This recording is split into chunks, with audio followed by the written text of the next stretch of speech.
points are gained or points are lost, there will be much to discuss. For analysis regarding tonight's Winnipeg Jets game, here are Dave Manouk, Ezra Ginsburg, and your host, Drew Mandel. The Illegal Curve post-game show starts now.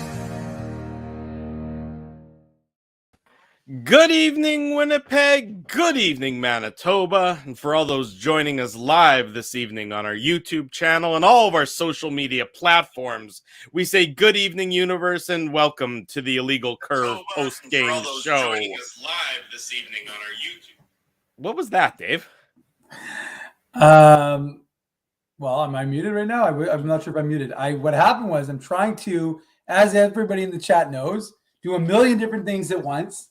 And so I was trying to upload the recap onto Facebook.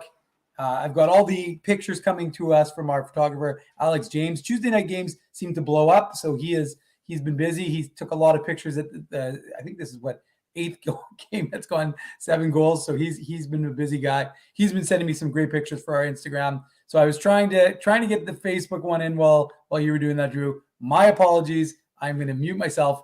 Do your intro again.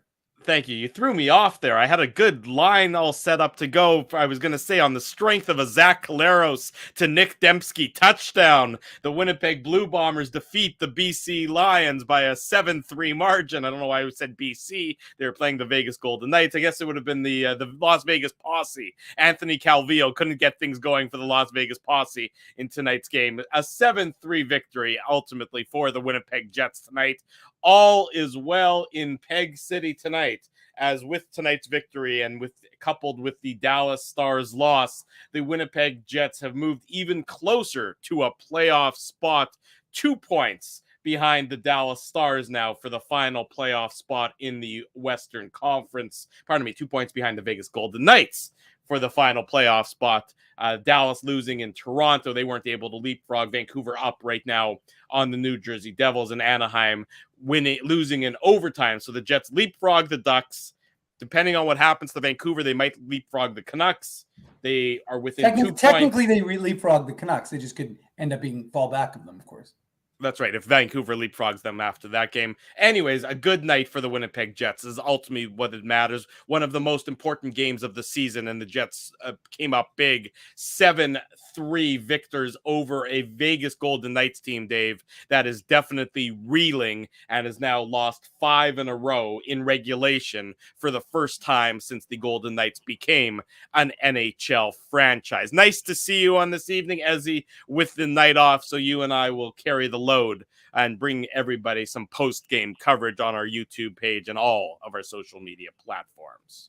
Yeah, no, I mean, there's no question about it, Drew. I mean, like I said, it just Vegas and Winnipeg, it felt like a filling out process to start that game. It wasn't a tremendous amount taking place. I jokingly called it a little bit of Winnipeg Jets rope-a-dope because, of course, they didn't take a shot for the first 8 minutes, or maybe it was more. Maybe it was like 12 minutes, sorry. I think Vegas outshot them 6-0 through 12 minutes of that game, 12-something. And then, of course, Stanzilla, as they're now calling him, Logan Stanley, the Gordie Howe hat trick. He maybe changed the tide a little bit in that first period. And I'm not going to jump ahead of you, Drew, but you know what? It's funny. These Tuesday night games, I don't know what it has been, but they seem to have had a little more fun, a little more excitement. They seem you get 7 goals, people are going to enjoy themselves. But I mean, wasn't it to get the Montreal game was a Tuesday night game, I think, as well. And I just think that they're, for whatever reason, and obviously last Tuesday against Tampa Bay was also a 7-goal output for the Jets. So I'm just saying, like, I don't know what's in the water on Tuesday nights, but it just seemed to be like, people were excited about the game. Yeah, it was 8. So think about that: 8 goals 2 weeks ago, 7 goals last week, 7 goals this week. Guess what? They're playing the Vegas Golden Knights next Tuesday, so it should be even more fun. The Jets may need to start playing some more games on Tuesdays. They haven't played before that for the previous 3 weeks, so we shall see what it brings. But look, this was a must-win. It really was. It was really. You had to take advantage of a Vegas team that's reeling, and I jokingly said, or I didn't jokingly, on Saturday I talked about how, I was thinking about when Mark Stone was in play and how I thought the Jets should have made a more significant attempt. Well, I think they made an attempt. I just think they should have gone for him. And look how important Mark Stone is to this. I mean, obviously, Robin Leonard is a huge piece as well. Mm-hmm. But in Lauren Brossois' welcome back 54 games, 3 seasons here in Winnipeg. For him to be chased, I mean, it's a pretty shocking thing. Yeah. And he's been very consistent, but he, like Vegas, he's been lousy since January 1st. Sub 9.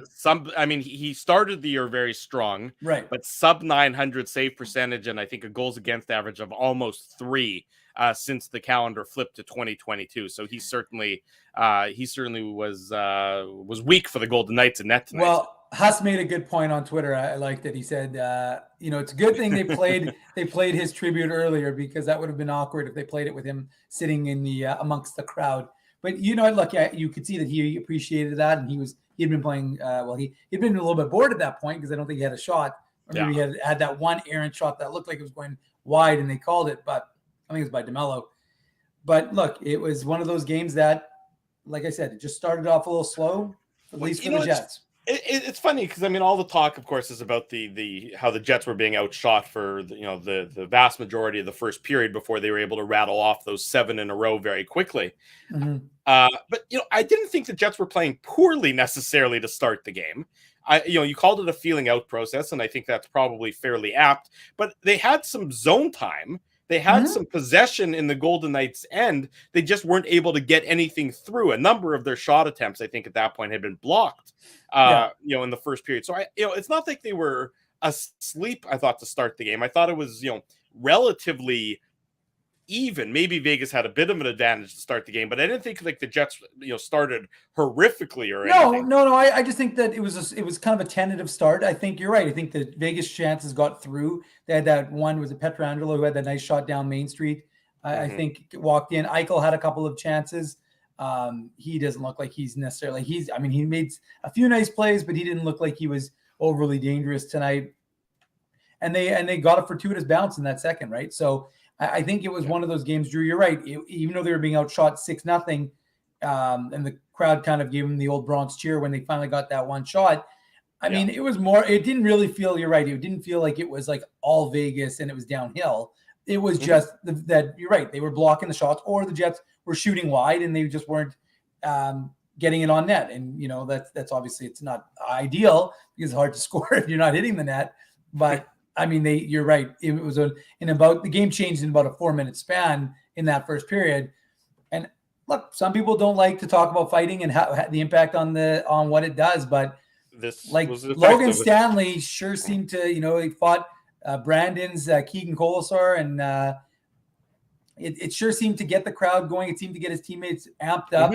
Alex James, our photographer, has a great photo of Stanley after the fight, kind of like, yelling towards his bench, kind of getting them up and going. And from that point on, I mean, things started to go in the Jets' favor, not only shots, but more importantly, goals.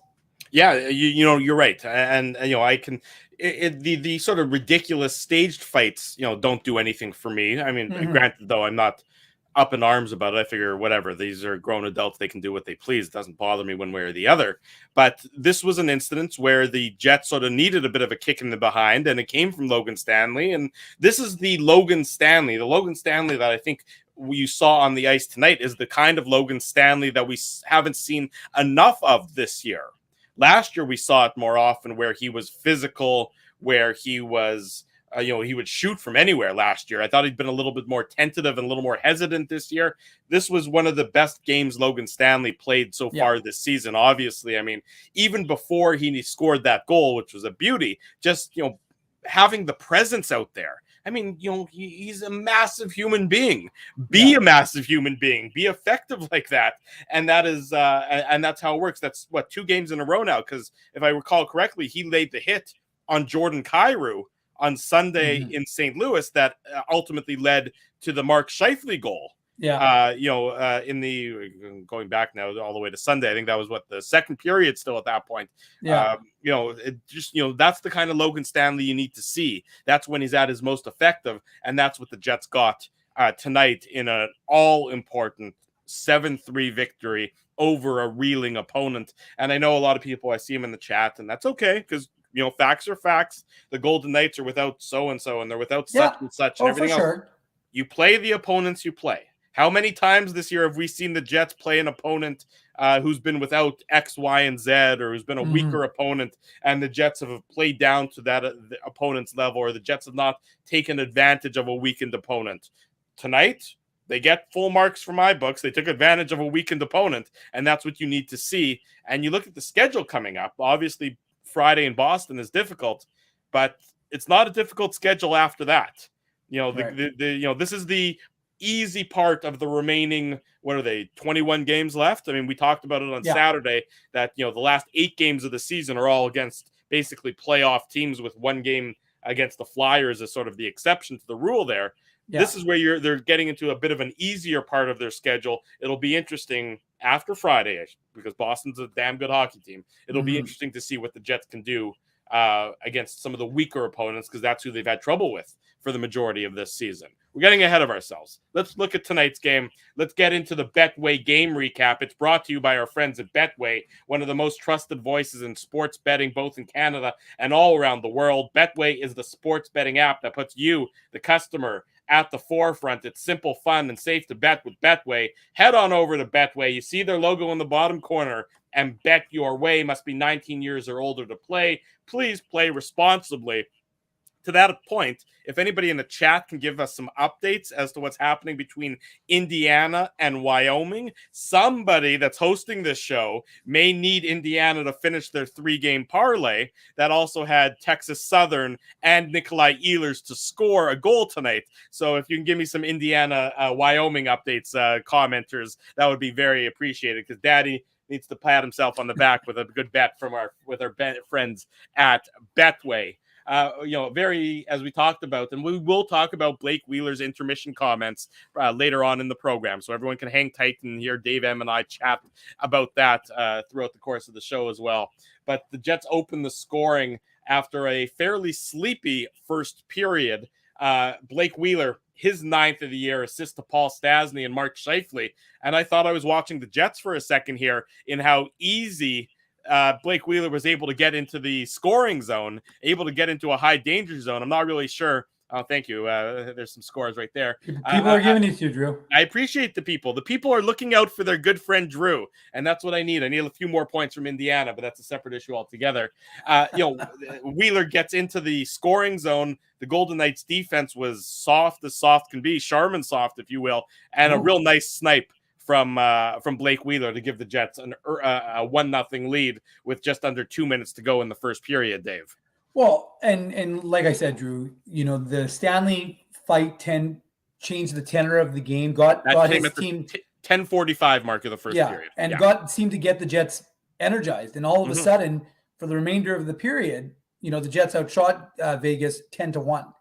And so you could see that the ice had tilted, and look, they were a different, again, like I'm not saying they all suddenly got 10 feet taller, but it just seemed to get them their energy level up. And that's a beautiful move by Blake Wheeler, right? He goes inside out, turns quick, and goes top. I mean, look, and I've seen some of the comments in the chat, and I would tend to agree. These guys know Laurent Brossoit. They've shot against him for 3 seasons. That gives them a definite advantage. Now, of course, they haven't played him this, or did they play him? No, I think it was Leonard in the I don't think it was Brossoit that game in Vegas. They won that game, didn't they? They did win. No, they won. I think they won like 5-1, but I don't think they played Brossoit. So, but the point is that they know where to shoot on him, and it was clear that the book was to shoot high, because Blake Wheeler got it started going roof. It was a beautiful goal, and he stopped short, pulled the old Frank Costanza move, stopped short, his move, and went top short at corner. And the beauty of that was the crowd was already kind of energized from the Stanley fight. Then all of a sudden, they start getting excited about the goal. So you've got the crowd already kind of animated, and you know it's an important game. So I thought Winnipeg was a little tentative, and you're right. It wasn't that Vegas was dominating them, and Hellebuck played well, to keep his team even at that point. Yeah. And then you've got Blake Wheeler scoring that goal. So, 9th goal for him. I think that was the 30th assist for Mark Scheifele, which gives him 7 straight seasons with at least 30 assists for his career. So he was, it's not been his best season. He's starting to produce, as is Blake Wheeler, and that's what we've talked about, right? You need this whole lineup across the board. I mean, the 4th line doesn't do much, but you need the top 3 lines at least to be doing something. And the captain, with the ice time he gets, has to be able to produce. And so when he scores his 9th goal of the season, especially because it seemed like they were just starting to turn the game a little bit on the head and get the momentum, that really just kind of energized the crowd, because how much time was left in the period when he scored? When Wheeler scored that goal. That was under 2 minutes, a minute 52 to go. So all of a sudden, it kind of felt like the Jets were taking it over, but it maybe was going to be a 0-0 after 20. Yeah. All of a sudden, Wheeler comes in, scores that goal, and the crowd is into it and the team's into it. Well, and that's what you do against a team that's struggling, like the Vegas Golden Knights have been as of late, a team that's got no confidence in their game at the moment. They play Vegas has probably got to think to themselves, look, we played a pretty good first period. The other team hasn't had a shot on goal in, the first 12 minutes of the game. They obviously weren't going to get shut out for the entire period. That would be unusual. And boom, instead of us, being ahead, or instead of it being tied, it's 1-0. Mm-hmm. For the record, the Jets did beat Laurent Brossoit in Vegas just after the New Year in January. They beat him 5-4 in overtime. So this was their second game against Laurent Brossoit. They did play against each other as you were right in that they played against each other back right after January 1st, January 2nd, 2022. So the Jets have had that may as well have been like 5 years ago, Drew. It's true. It's been a long time ago, but I just wanted to clarify that. And so it's 1-0 at that point. And, the Jets are got to be feeling pretty good about themselves. Looks like they might get into the first intermission with a 1-0 lead. Well, 2-0 is just an extra bonus on top of things there. Kyle Connor, they were gushing about him on the broadcast. We've been gushing about him on our broadcast because, what else can you say about the guy? His 38th of the year. Assist to Pierre-Luc Dubois and Logan Stanley. And it's sort of just, follow the bouncing puck a little bit, and it ends up on a goal scorer's stick. And this is a really clever play, and you could really see it. The broadcast did a good job showing it, how he sort of appeared to be looking past initially. He had Ehlers sort of by the goal line, and it looked like he was going to feed Ehlers, and then he just, goal scorers can do things that only goal scorers can do. And he just sniped it. Beating Brossoit with a bit of an unexpected shot. That's 33 seconds after Wheeler opens the scoring, and boom, it's 2-0 for the Jets after 20 minutes. So certainly I appreciate everybody with the Seinfeld comments coming up on the screen now. But it's very, very sneaky by Kyle Connor in the best sense of the word. And the Jets have that 2-0 lead, Dave. Sorry, Drew. I'm just highlighting every Seinfeld comment. I love the fact that our that's how the audience gets us, because they love it as much as we do. So kudos to the audience. Now, first of all, speaking of kudos, you got to give kudos to Pierre-Luc Dubois. I mean, he made 3 really nice moves bringing that puck in, where he weaved one way, then he weaved another, then he weaved another, and then he got that shot off. So he very easily could have just flicked the puck in and just gone off, but instead he maintained possession, and maybe that's the Nikolai Ehlers impact. And I thought he deserved a lot of credit on that play. I thought it was, a lot of his hard work, which, resulted in, when the Golden Knights scored their goal. I guess I'm jumping ahead of myself. Sorry, but it's okay. I was going to say, because, it's funny. There was a lot of luck references today, because I thought, the puck landing with Kyle Connor was a bit of a fortuitous bounce for him. And you're right. Anytime Kyle Connor gets that puck, I mean, we've been talking about it. He has now hit 38 goals on the season, which is his career high. And he did it in 61 games. I mean, he is on pace to well eclipse now 50. It's just remarkable. He did this in 61 games. When he hit 31 in 2019-20, he hit it in 10 more games. He hit it in 71. So he was able to do in 10 fewer. That's pretty impressive. He hit 70 points. That's the second time in his career. Well, he actually hit more than 70. But with the goal, he hit 70, and now he's at 72. I think that's one off his career high. So Kyle Connor, I mean, it's 5 straight games with a goal. I mean, it's deadly. I mean, you're right. The goal itself was just a spectacular goal. And I think we are running out of adjectives to use to describe what Kyle Connor does when he has the puck.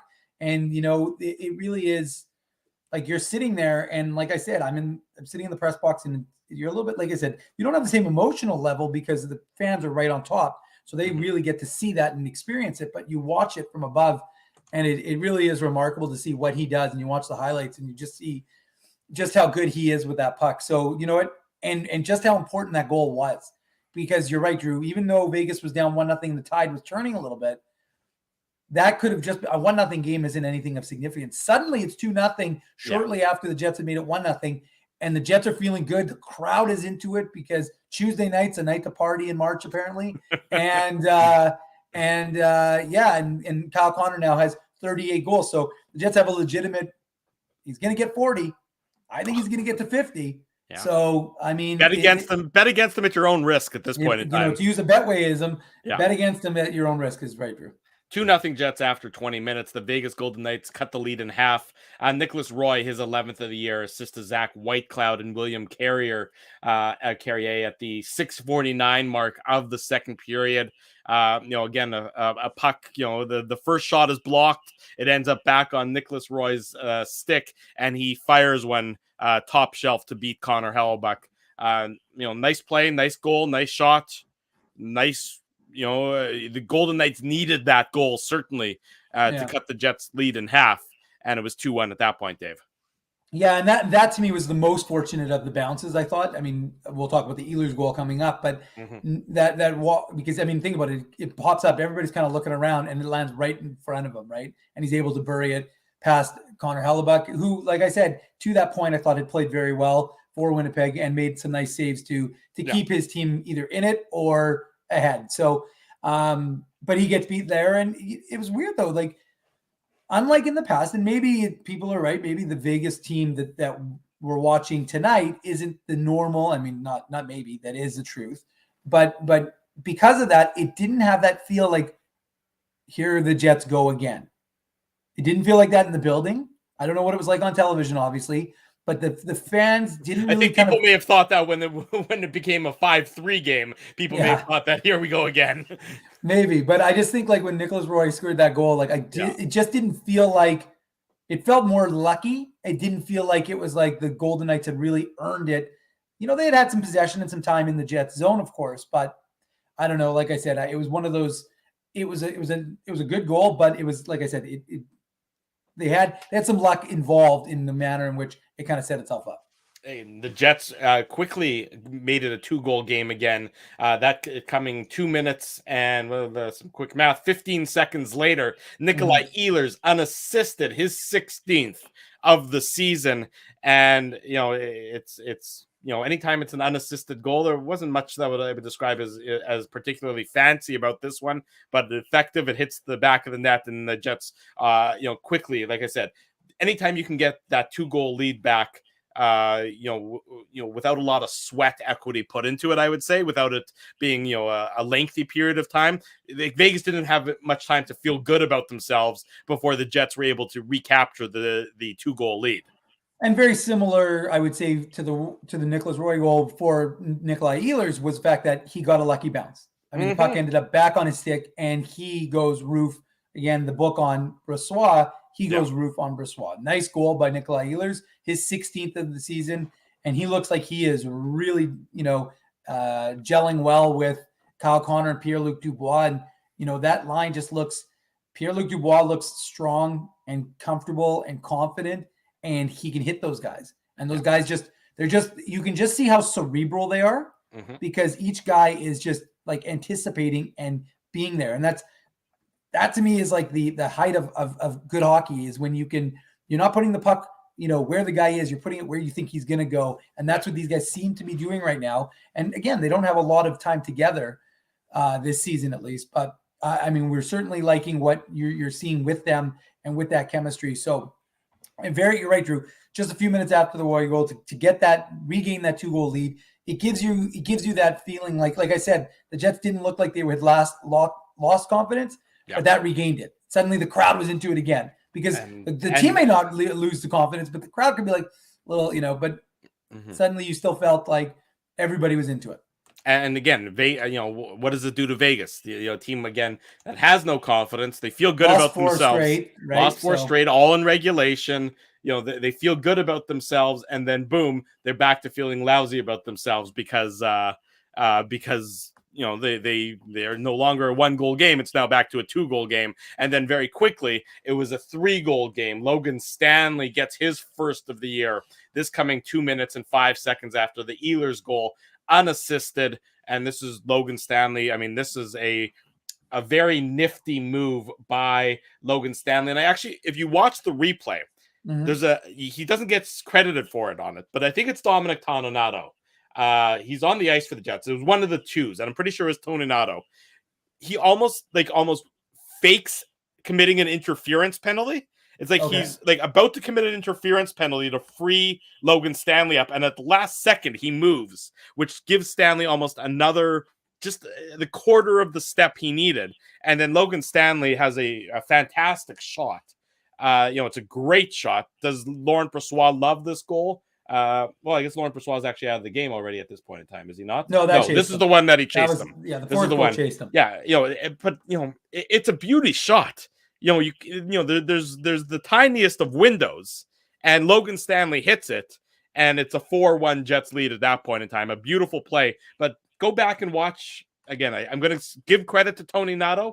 It was one of the twos that was on the ice for the Jets during that goal, because Wheeler and Stasny were also on the ice. But I thought it was a 2-1 that almost sort of just created just a tiny bit of space for Logan Stanley to eventually snipe it past Laurent Brossoit and give the Jets the 4-1 lead. Well, I mean, first of all, that I jokingly referenced, I said, is that Bobby Orr or Logan Stanley? I mean, Gordie hat-trick. Yeah, and it was Gordie Howe hat-trick, and I'm not going to mention who picked him as the first star of the game, but someone did, may or may not, one of the people in this on this show. I'm looking at the game sheet. It says local media. Your name's not local media. All right, fair enough. But the point is, it's fine. You're never supposed to reveal who does it anyway, so that's fine. But he deserved it. The fight got this Jets team into this game. There's no question about that, I don't think. And that goal was spectacular. It really was. Like, he just, you made the comment earlier, Drew, and I think you're right. I think he just seems to be playing with what he needs to do, which a greater level of confidence. It was almost like he was worried he was going to be taken out of the lineup. And realistically, he was the guy who'd be, because Dylan's not going anywhere. Right. Josh Morrissey isn't going anywhere. So if anybody's coming out, it's Logan Stanley. So it was almost like there was a little bit of fear to his game. And obviously he's dealt with some injury and he's dealt with some stuff this season. So that hasn't been great. But I thought you're right, the last few games, he seems to have kind of found what was working for him last season, what made him a consistent player for the Jets. So that goal, though, and you saw it in the second period as well. I mean, he came in on Brossoit and he took a shot that just rocketed it off Brossoit. Got him up in the collarbone. No, hit him in the helmet. Hit him in the helmet, okay. And ricocheted right off his helmet. And so so I just think Stanley needs to be doing that. What you said, he needs to use his size, throw his weight around, but he also needs to contribute. And so for him to get his first goal of the season, his second career regular season goal, which now matches the amount of goals that he scored in the playoffs at 2 somehow, but he's got 2 playoff goals and he's got 2 regular season goals, but it was a big one, right? And I believe it's his first ever that was a game winner. So because that's obviously it would have been the game winner. Yeah, that would be the one that would stand up. Yeah. And look, if the Jets can have Logan Stanley playing physically, contributing offensively, because he also had an assist, and effectively, defending the Jets net, which is the most important thing he needs to do. Those are all the requirements for him, especially in that third pairing role. So look, you got to give the guy credit. I thought it was a spectacular goal, and he knew it was in. It was funny because it was quick. It was back at top of the net and out. And so, but he knew it. The crowd knew it, and it just, like I said, that kind of that really kind of released the steam valve from the crowd. You could just sense that they were almost in party mode. Thankfully, no wave. I was happy. I was a little worried. Heard some things. I heard some rumblings. Such a killjoy. No waves on Tuesdays for sure. Okay, fine. You're gonna be a grump. You can be a grump all you want. The Jets wrap up the scoring in the second period. Pardon me. Mark Scheifele, his 23rd of the year, assist to Kyle Connor and Josh Morrissey. All the Jets goals at this point in time coming at even strength, which is hard to believe because it's a team that didn't score a lot and doesn't score a lot 5-on-5, but they got 5. Their first 5 goals were all at even strength in tonight's game. And this is Mark Scheifele, and this is not a great goal, I thought, either. I mean, this is with Logan Thompson in that. It's a nice shot, I guess, but it's not one that really I don't know. He's got room, and the defensive coverage isn't great, but I think I want to see the goalie fight a little harder on this one. But that's something for Vegas to address. And actually, we'll after the break, when we finish all the goals in the third period, I'll read some of the interesting comments that came from Golden Knights head coach Peter DeBoer about the team's goaltending tonight. Suffice it to say, he wasn't overly impressed with what the goaltenders did for the Golden Knights tonight, Dave. I know. It's no surprise, Drew. I mean, how could you be excited, right? I mean, you feel bad for Laurent Brossoit because he was always a nice guy to interview, and he was easy to deal with. Yeah. And he liked playing in Winnipeg. So it's a tough night for him. He gets the standing O from not a standing O, but he got a nice applause from the crowd and the video tribute, and you could see, like I said, it's amazing what confidence is. When you don't have any confidence, you can see it. And right now, the Vegas Golden Knights, and especially the goaltenders, and with Robin Lehner still out of the lineup, they just look like a team that has no confidence right now. We've seen it for years, what it's like when you don't have confidence in your goaltender.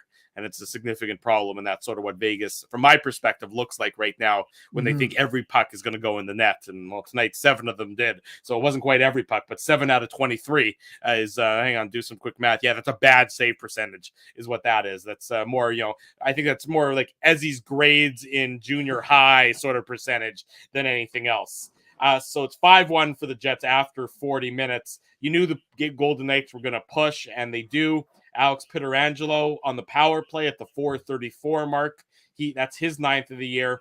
And then Michael Amadio, his 6th of the year at the 9:31 mark. So with still 10 minutes to go in the third period, all of a sudden it was a 5-3 game. And that Amadio goal is a real bad one by Connor Hellebuck.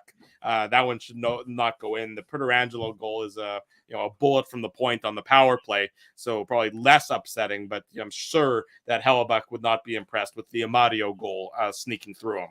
Yeah, I mean, it looked like it was just kind of an unusual play, Drew. I mean, the refereeing was a little unusual in of itself, right? We can talk about the Ehlers goal. I was going to say the Ehlers goal. We kind of forgot to mention that, but I mean, DeMello gets crushed with a cross check. And look, if the refs aren't calling it, they're not really calling it. And I thought they let a Brendan Dillon, what could have been called a cross check. I didn't think it was, but in the first period, but they let it go. So I thought, okay, well, they're going to let stuff go. And then in the second, for the most part, they were letting things go. But I thought DeMello, when he got crushed into it wasn't really against the boards. He was close, and it looked like a boarding penalty. It looked like it should have been boarding, or a cross check for sure, but they don't call it. And then Ehlers scores. So I mean, like I said, it was one of those fortuitous situations. Yeah. Could have very easily ended up with nothing. Instead, you end up with a goal. Well, DeMello, I mean, it should have, the play should have stopped there. DeMello, whoever hit DeMello should have been penalized, and the Jets should have been on the power play. No call, goes down the ice to the Golden Knights zone, and then Pierre-Luc Dubois is just giving cross checks to whoever he's giving cross checks to. And I'm watching, like, is anybody calling anything? It's like, what is happening here? And then either scores, and like everybody's sort of like, wasn't there a penalty supposed to be 45 seconds ago, or like, are the refs still here? Again, just the refs just seem like they're not. I don't know what their edict is, or what they're seeing, or why they're not making the calls that appear to be pretty blatant. I mean, there's no game management situation in this at that point in time. There hadn't been any penalties. No penalties have been called at that point in time, except for the major. Except for the fights. Well, guess what? I can be an official and call 2 guys for fighting without, it was just all very odd, all very bizarre. And then they decided to call some penalties in the third period, of course. So it's 5-3 at that point. And then this is the one that Vegas has got to be upset about. Marchessault gets called for slashing after, it looked like Ehlers got away with a slash on Marchessault. And his was a pretty egregious slash. I mean, it snapped the stick, right? Anytime you do that, it's right.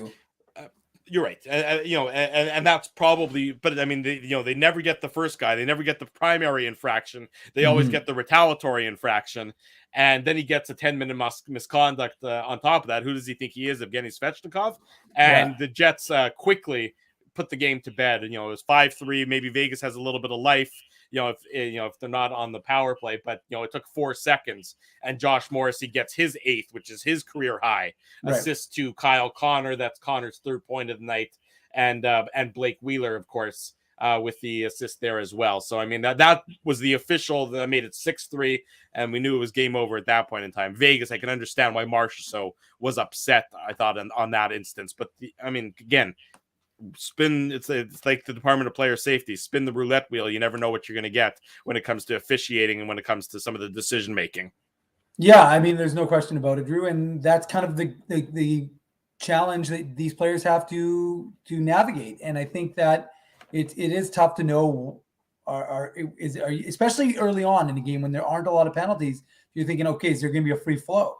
Like I said, that Dillon penalty, which could have been called, but like I said, I would qualify. I was right underneath my seat. I didn't think it was a penalty, but he's been called for similar infractions. So you think, okay, they put him away. And it wasn't as if the game was getting chippy and it was overly aggressive. I didn't think so at all, really. I didn't think there was any sort of animosity between these two teams, despite the stakes and the fact that the Jets could have, and did obviously narrow the gap between them and the Golden Knights. But that was a critical goal. The Josh Morrissey putting it away, like you can say, right. I didn't think 5-3. Like I still didn't think the Jets were going to kind of blow it, but still 5-3 is 5-3. It's not 6-3. 5-3 with 10 minutes to go is a lot of time. Yeah, no question about it. And this Jets team is not a defensive juggernaut, as everybody that's watching us right now very much knows. And yes, folks, you're going to get Phyllis mad at you if you don't smash the like button. I agree. You better do so. Smash the like button. If you're new here, subscribe to the YouTube channel. Subscribe to the podcast. We do this after each and every Winnipeg Jets game. We'll do it again on Friday night and then Saturday morning with the Illegal Curve Hockey Show. So your job, of course, is to keep the chat funny, and you guys are doing great with your Seinfeld references all game all post game show long. Hold on. Yada yada yada. Yeah. Yada yada yada. Smash the like button. The Jets wrap up the scoring. Adam Lowry, shorthanded, assist to Nate Schmidt. Silky smooth hands on those shorthanded breakaways by number 17 of the Winnipeg Jets, his 9th of the year. And that was what really wrapped up the contest. The goal scoring, nice goal for him. And I don't know. I did not love Shea Theodore's effort in trying to back check on this on the Lowry breakaway that Schmidt sort of fed him on. But that's again a problem for Vegas to deal with, and for the Jets to revel in getting the converted touchdown worth of goals in tonight's game. Yeah, I don't want to say who picked Adam Lowry as the second star of the game. It's local media. Local media. Yeah. Just local media. Local celebrity Dave Manouk. No, but look, he was a beast tonight, and it's funny because a lot of the 11 hits, and Mark Scheifele's birthday, so he got a goal that was big for him. Yeah. When did he turn 29? It's crazy to think that feels like yesterday it was. Wow. He was in Minnesota being drafted by the Jets. I regret being drafted by Winnipeg. And he was yes, in Minnesota and St. Paul. You're absolutely right. Yeah. I do want to make mention, though. I do apologize, Dave. It is your half birthday today, so yes, happy half birthday to you. Let's hear it. In the chat. My mom apparently my 4-year-old and my 6-year-old celebrate half birthdays, and so does Dave, my older than that year-old. That's true. Only because my mom called me this morning and wished me a happy half birthday, as she does every single year. So I was happy to celebrate my half birthday with that phone call and with all of you. So thank you, everyone. Although I haven't seen any happy half birthdays yet. Because you're a grown man. Nobody's wishing you a happy birthday. Why not? It's the Ides of March. Why wouldn't I want to accept all the well wishes and whatnot? Oh no, Robert Sutton just kind of he's questioning the half birthday. Frosty not just Robert, also Frosty saying half birthday. Yeah, they're questioning it. Phyllis though. Phyllis is always good for a half birthday wish. Hey, wait, no, that's Schmoopy. Turd, I appreciate that. I was saying Phyllis's because she gave me a happy birthday. What the heck? You never heard of a half? If you haven't heard of a half birthday, obviously you don't have kids, because my kids celebrate quarter birthdays. They're not that great with math, but they're somehow figuring it that it's their 6th birthday, like 1/6 of the way to another birthday. So happy birthday to Kenny Weeb, of course. There you go, Blake. That's very funny. Good point. Anyways, it's Dave's half birthday. The Jets didn't get any half marks. They got full marks for their victory tonight. 7-3. Just to answer Greg's question, no cakes. Cakes are only on full birthdays. All I do is I get a phone call from my mom. That's all. That's good enough for me. They can't beat that. Nothing like a mother's love, right? I'm saying this mostly because I'm sure my mom is watching right now. And undoubtedly, I'm sure that's the case as well. And then if my folks are watching as well, it's their anniversary tomorrow. So I got to wish them a happy anniversary, because otherwise I'll never hear the end of it. And that'll be, and then the guilt trip will be lengthy and debilitating to me. In any event, 7-3 Winnipeg Jets victorious over the Golden Knights. A big win for the Jets. They leapfrog the Anaheim Ducks. They get closer to the playoff spot. They're now 2 points behind the Vegas Golden Knights for the final playoff spot in the Western Conference. They're a point behind the Dallas Stars. Vancouver is currently in action. Last I checked, they were up 2-0 over the New Jersey Devils. What's 4-2. that? 4-2 for Vancouver. People in the chat, I'm not looking, but people in the chat are saying it's 4-2. Okay, there you go. 4-2 for Vancouver. So obviously Vancouver can move into a tie with Dallas. If they end up winning, they'll be a point ahead of the Jets and a point behind the Vegas Golden Knights as things continue to get closer and closer in that ultra-competitive Western Conference wild card race. When we come back, nobody go anywhere. We got more post-game coverage. We'll talk about Blake Wheeler's first intermission comments. We'll talk about what Pete DeBoer said about his team's goaltending. We'll talk about anything else that I find interesting and see if I can dig up some things on Twitter as well. It's a Tuesday night. The Jets are victorious. There's a ton of you watching. Don't go anywhere. This has been the Betway game recap, and this is the Illegal Curve post-game show live on our YouTube channel and all of our social media platforms. Jerry Seinfeld, Chris Rock, Jon Stewart, Dennis Miller, Brad Garrett, the biggest acts and all the up-and-comers. They've all made their mark at Rumors Comedy Club, North America's longest-running independent comedy club.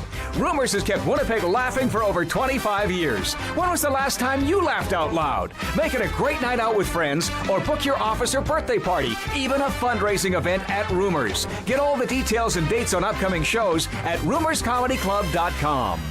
He winds up.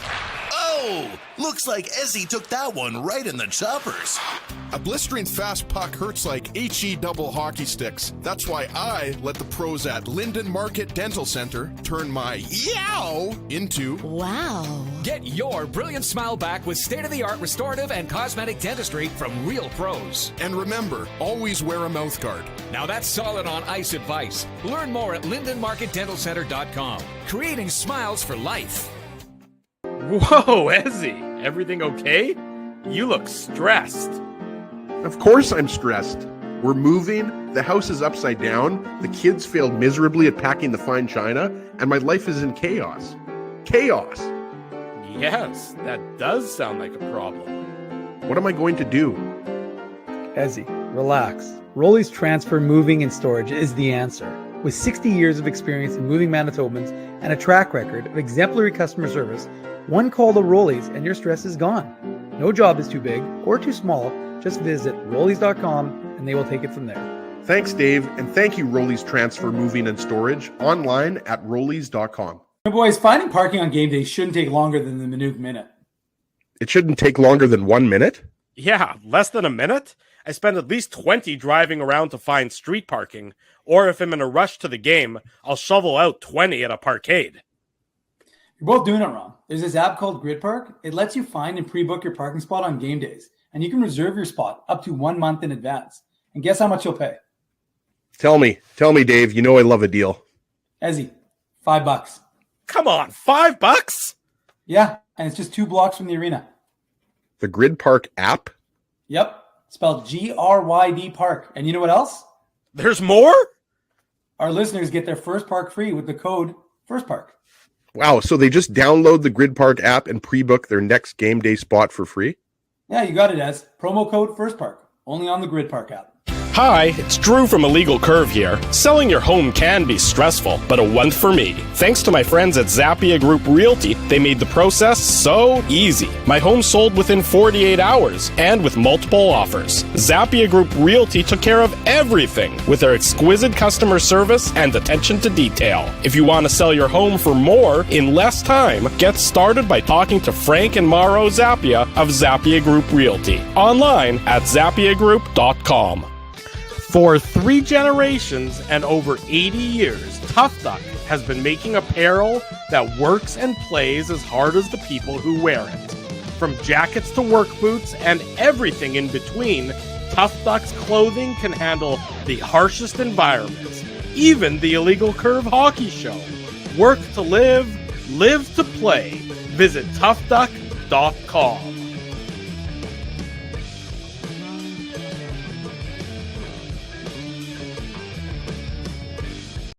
Shortly before 10:30 in the evening, it's a Tuesday night. Drew Mandel, Dave Manouk with you. Nice to see so many familiar faces, so many new faces joining us here on the Illegal Curve post-game show. We'll do it again Friday night. Same time, 9:45, 9:40, somewhere around there. Jets and the Bruins, another key matchup as the Jets look to even get closer to the final playoff spot in the Western Conference. The Dallas Stars, of course, the team that, the Golden Knights are certainly of concern, but the Stars are the team with all the games in hand. I believe they But they also did just lose their starting goaltender for the rest of the season. One of their players has mono, so I mean, they've got some issues in Dallas. Well, you're talking about Anton Khudobin? No, yeah. he's been at the AHL level, so they're not a big. They lose a little bit of their depth. Sorry, they lost that because they were going to trade. I meant to say they were going to trade. What's his name? They were going to trade Holtby.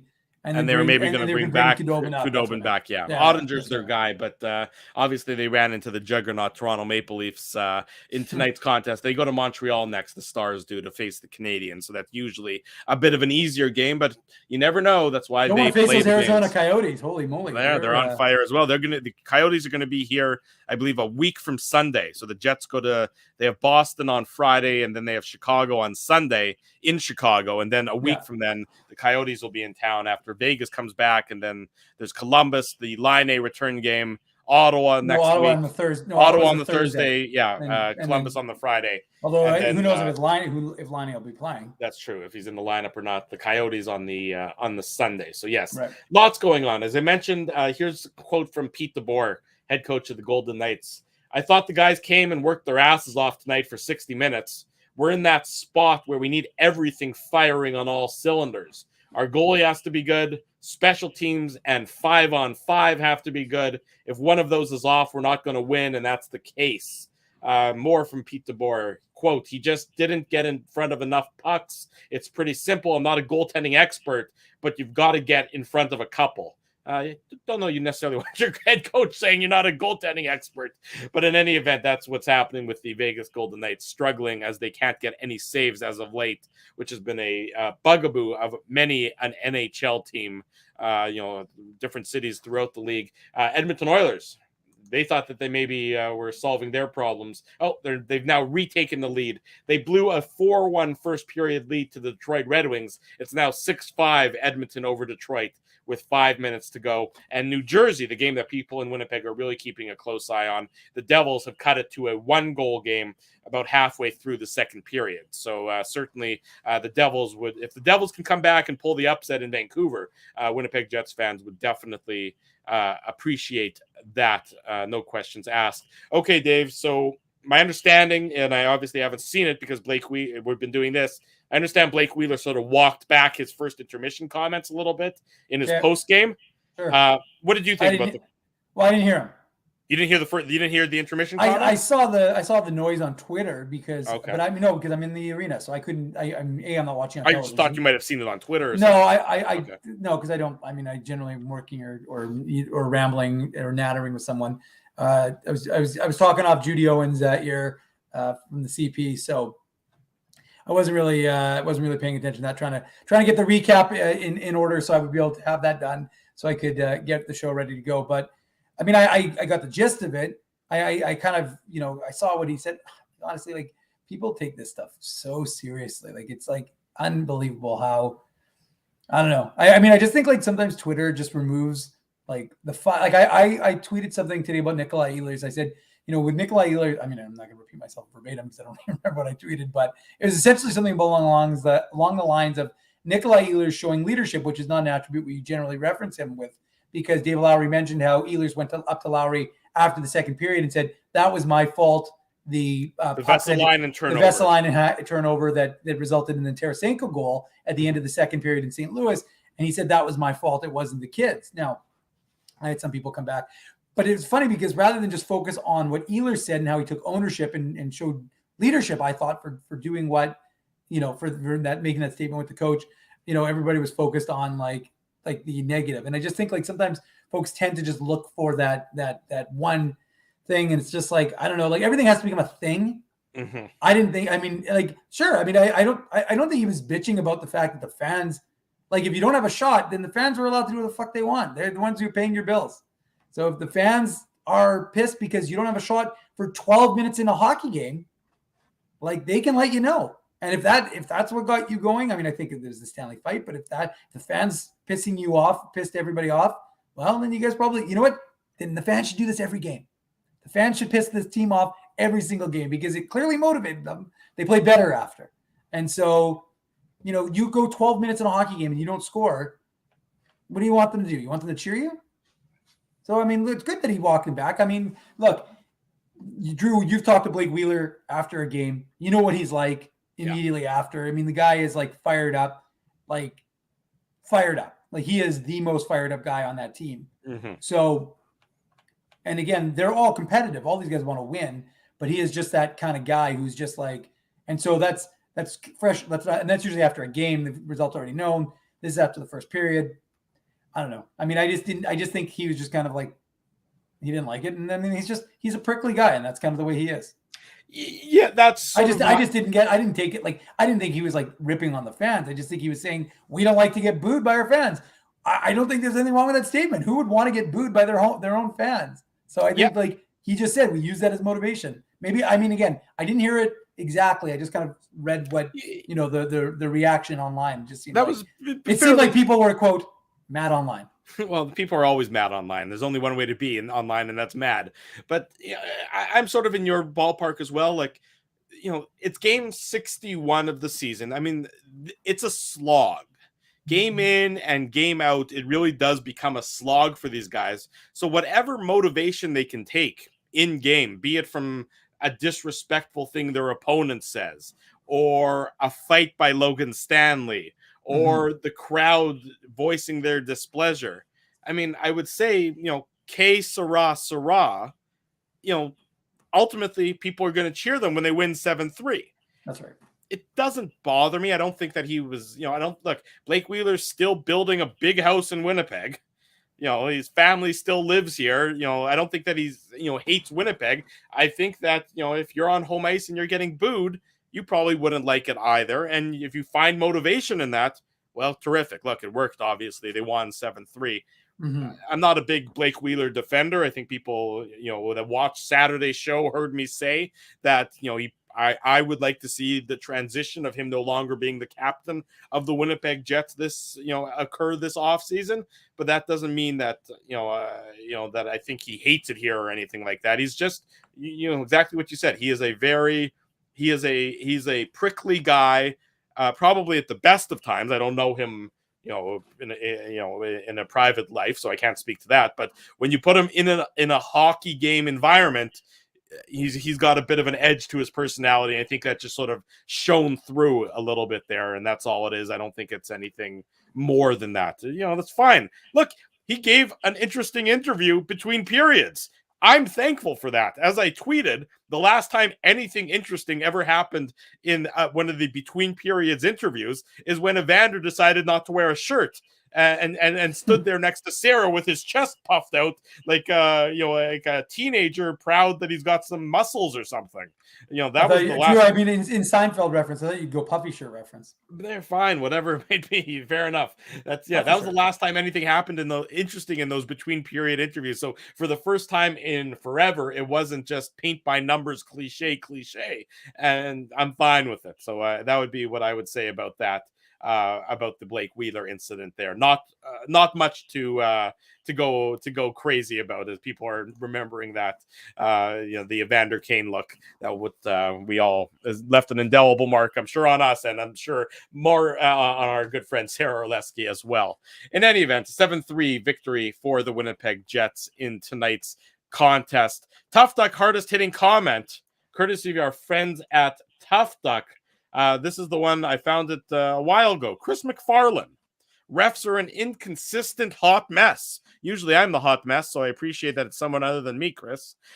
Plus, they're suddenly tossing out unsportsmanlike misconducts when challenged. And I agree that, sometimes, you do a lousy job, you should sort of expect to hear that you're doing a lousy job. You don't need to necessarily, have to dish out 10-minute misconducts on top of everything else as well. Mhm. I mean, there are certain magic words that get said by players that result in misconducts. I assume those were said, but whatever it is, you can't do a lousy job and then have rabbit ears about it and get upset when you're told that you do a lousy job. So I agree with Chris. That is tonight's Tough Duck hardest hitting comment. Chris, send me an email, drew@illegalcurve.com, with your mailing address, or send me a DM on Twitter @ICDrew, again, with your mailing address, and we will hook you up with our prize, courtesy of our friends at Tough Duck, sponsor of the Tough Duck hardest hitting comment. Dave M., the moment, I don't know that we often get to do it on a Tuesday night, but, it's your lucky night. Here you go, folks. You've been waiting all night for it. It is the... Put on your antlers. It's time for the Minuk Moose Minute on the Illegal Curve Hockey Show.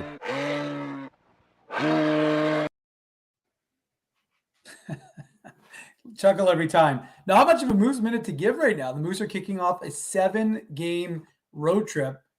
And although I have to go back to the Grid Park app because I was commercial, because I was saying, I think that was, the beginning of the Minuk Moose Minute. So that's really when this was only just a minute, maybe 2 minutes at best.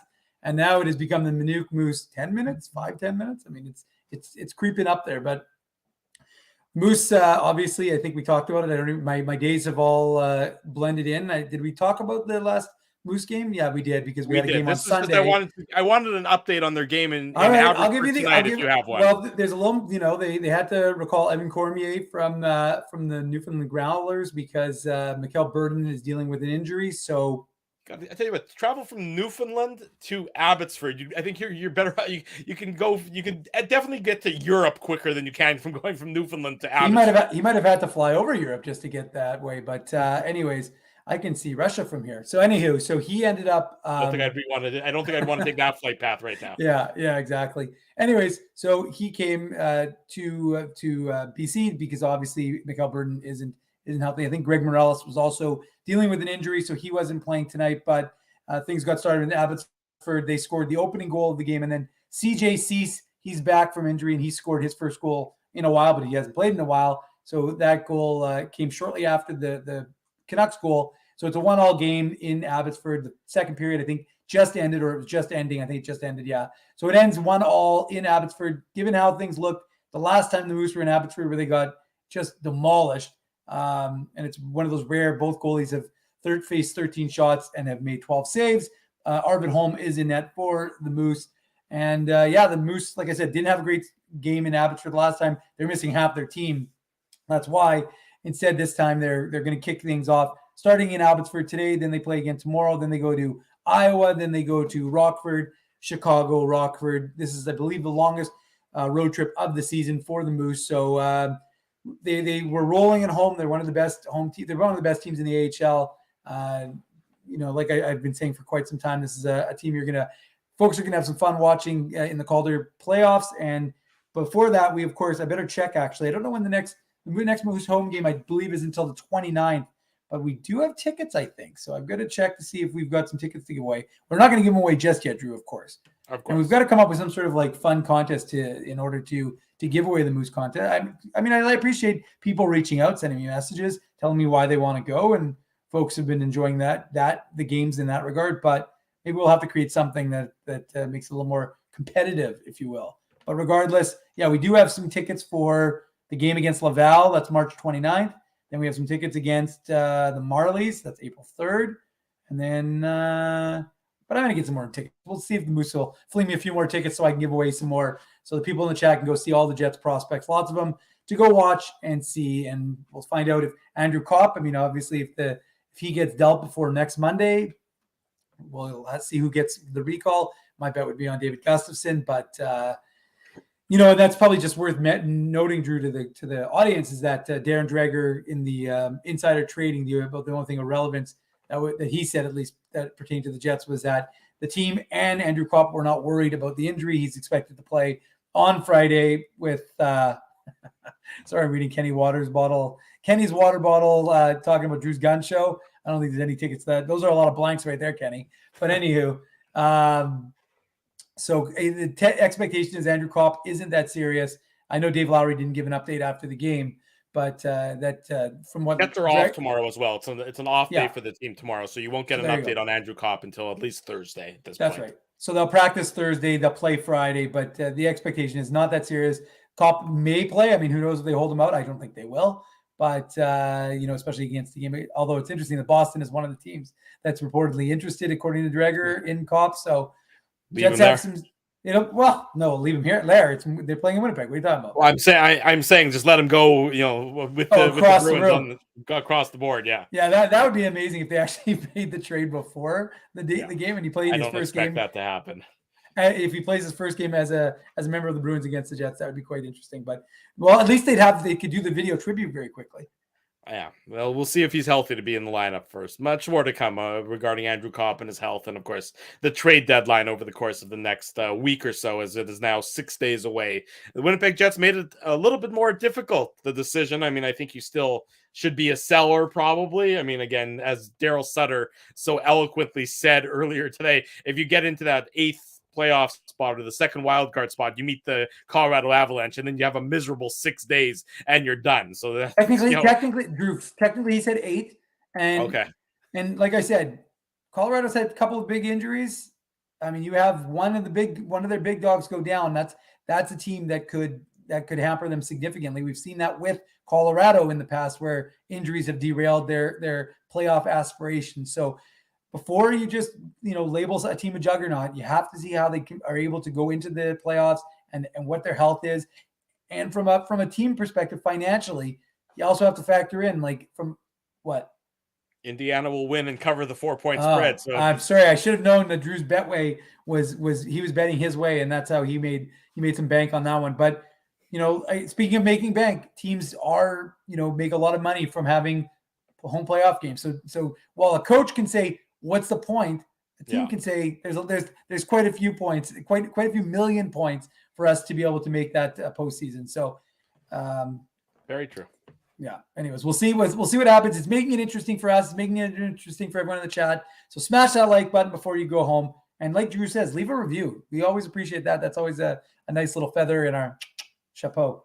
There you go. Dave M dropping some French on you on this Tuesday night. That wraps up the Illegal Curve post-game show. Big thank you to all of our sponsors who make the post-game show. They make the website. They make the Saturdays show a possibility. Rumors Restaurant and Comedy Club, Linden Market Dental Center, Zappia Group Realty, Betway, Bernstein's Deli, Tough Duck, Boston Pizza, Seagram's, Rolly's Transfer, and Grid Park support these fine businesses because of their continued support of Illegal Curve Hockey. We'll be back on Friday night, 9:45 after the post game between the Jets and the Bruins. Then again Saturday morning, 9 a.m. with the Illegal Curve Hockey Show. And then again Sunday night, 8:45 p.m. after post game between the Jets and the Blackhawks. Certainly a busy time. Enjoy your next couple of days as you won't have us to spend time with until Friday.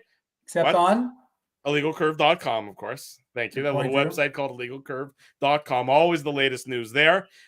Before you go, as Dave mentioned, smash the like button, subscribe to the YouTube channel, subscribe to the podcast, leave us some feedback, tell your friends, tell your family members, the best place to be after each and every Winnipeg Jets game. And again on Saturday mornings is the Illegal Curve postgame show. For Dave Manouk, I'm your host, Drew Mandel. Thanks for watching. We'll see you on Friday night. This has been the Illegal Curve postgame show.